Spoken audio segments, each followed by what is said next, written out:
Hi, and thanks for coming to Corporate Mediation. Today, I want to talk to you about mediation briefs. There's a few simple points that I want to make, and we'll go over each of these. First of all, think before you write. The idea here is to keep the mediation brief as short as possible. Avoid using the recycled MSJ with a cover page.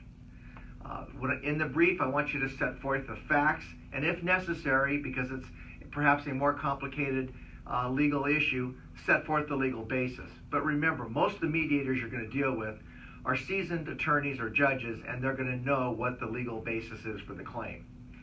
Next, talk about damages. Tell the mediator what it is that you want.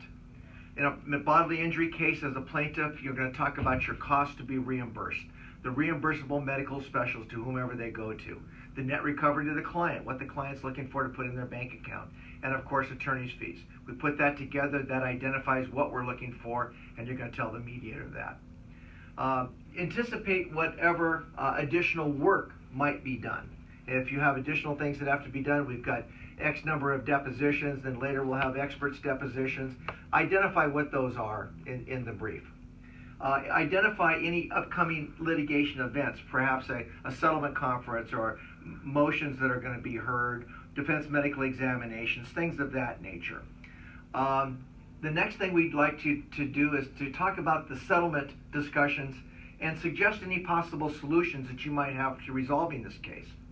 And finally, for the things that you don't want to talk about, you don't want to share with the other side, prepare a private addendum to the mediation brief and send it to the mediator privately. This would cover perhaps your weak points, some credibility issues that might rest with your client or with the other side, or problems that you might be having with the other side or even your own client. Sometimes there's problems with opposing counsel. Sometimes there's problems with the opposing clients.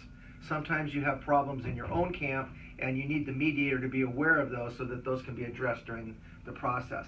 And always try to identify any obstacles to the resolution. Whatever might be out there that the mediator might not necessarily see at first blush, go ahead and identify those. And lastly, identify the hidden agendas. For example, the decision maker that's going to be there to decide the case isn't here today, or on your side or even on the other side. These certain types of hidden agenda issues are the ones that you want to identify in that agenda and in the addendum. And lastly, exchange the briefs with the other side.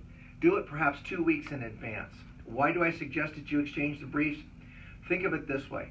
It's a missed opportunity, if you don't give it to the other side, for them to truly understand and consider the value of your case.